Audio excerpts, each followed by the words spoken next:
I'm joined again by bounty hunter Leonard Padilla, and joining us is our friend and criminal defense attorney Mark Eiglarsh. Leonard, you were laughing when Jose Baez asked that question. Is just sort of a routine? Well, yeah, these things are routinely done when you have situations like this. They'll take DNA from a lot of people for future reference. Because that kind of thing gets involved in these kinds of unseemly cases. There's always something like that, some speculation. But my friend Mark probably, now that he's somewhat my attorney in a case might be developing. Mark, did you know that Len was nearly arrested last night? Apparently he was spotted on George Anthony's lawn. No, I wasn't. I was across the street. No, you were spotted from his house. Yes, in the company of a judge. What? Yeah, Mark, are you paying your fees to represent Len?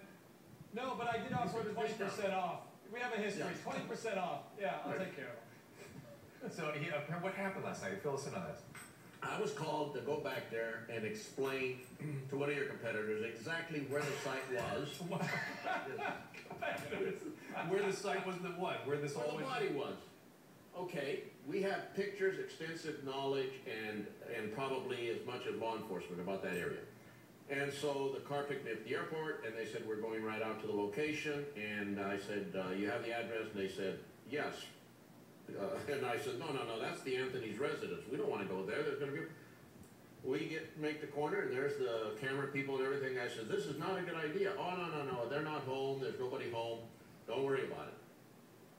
Half a dozen squad cars come pulling up in about 3 minutes. So Mark, as his attorney, should he stop talking now? I can't hear you, Mark. I can't hear him either. Infusing himself into this this scenario out there in Orlando. Can you hear me now? No. We do hear you now. Let's not disclose any attorney-client privilege. We might have some privilege going here, and I don't want you to air it. So, all right, let me ask, Mark, I may need you to come to his defense on a couple questions I have for him, besides what he was doing outside the Anthony home last night. And you can imagine, for these guys, I mean, of course George Anthony's going to call a cop. Well, here's the thing, though. The judge wanted to drive a car from that house to where the body was dumped. Right. Okay? I could understand that. I didn't think it was a good idea. All right. Take that to the attorney when you talk to him later. My question, though, is you told me off here just a second ago, I don't know if you can talk about this or not, but you said that law enforcement had some knowledge about where that body was. Explain that to me. I'm firmly convinced that because Kronk himself stated that his girlfriend, who works at the jail, had given him the information as to where the body was back in August. A month before they found it? No, 6 months before. 6 months before they found it. That law enforcement had good knowledge as to where the body was. He was just being given an area that was about 72 feet from where the body was actually located. And I believe that law enforcement got that information by listening in to a confidential communication between her attorney and... Wait a second. Mark, what do you make of that? I make that Leonard, I think, is trying to make some kind of inference that law enforcement might have known where the body was and sat on it and didn't go out there and look. Well, I know. I was being nice to you. I was being nice by saying inference. I can't believe you're coming out and saying that law enforcement actually knew, as everybody's frantically looking for this child, as they're trying to build a case against Caylee Anthony, yet they knew where the body was located and sat back and didn't do anything? Is that your position, my potential new client? 100%, because 2 days before the body was found, I told law enforcement, if you don't find that body and come up with it in 48 hours, I'm going to disclose what I have as far as information that you know where the body's at. I'm going public with it. 2 days later, that's finds the right place. That's incredible. That's beyond common sense. So law enforcement officers chose not to find a body. I mean, you understand the significance of having a body with the potential scientific evidence, and they just sat back and did nothing? Does that make any sense before you give him a chance, let me ask this, Mark. Is Kronk going to bring this stuff up on the stand? Is that something that's going to be at issue? Is that how he's going to protect himself? I don't know what Mark is going to say or not. I mean, excuse me, Kronk. Yeah. I get him confused. Right. I don't know what Kronk's going to say. Mark is your attorney. Yes. Mark's my attorney, Kronk's the other fellow. But I do feel that law enforcement did not disclose this because then they would have had to come up with a fact as to how they came up with the information, and listening in on a client, attorney, privileged conversation while in jail is a big no-no. You can ask Mark about that. Let's ask Mark about that.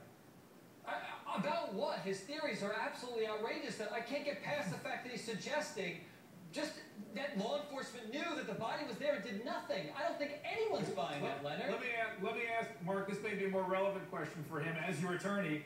Why isn't Len being called as a witness? Let me ask Len that. Why not? Why aren't you being called as a witness? I think I'm too critical to the defense as well as the prosecution with a lot of the stuff that we happen to know. The FBI interviewed us extensively on all areas. Who's us? Myself, Rob, Dick, and Tracy. These are your associates. Associates that were there with her. Tracy was with her 24/7 for the 9 days she was out of Is the custody. stuff that you told them being Here's the direct answer. Not some of it. No. Go ahead, Mark. Here's the direct answer, and I'm saying this again. I love Len.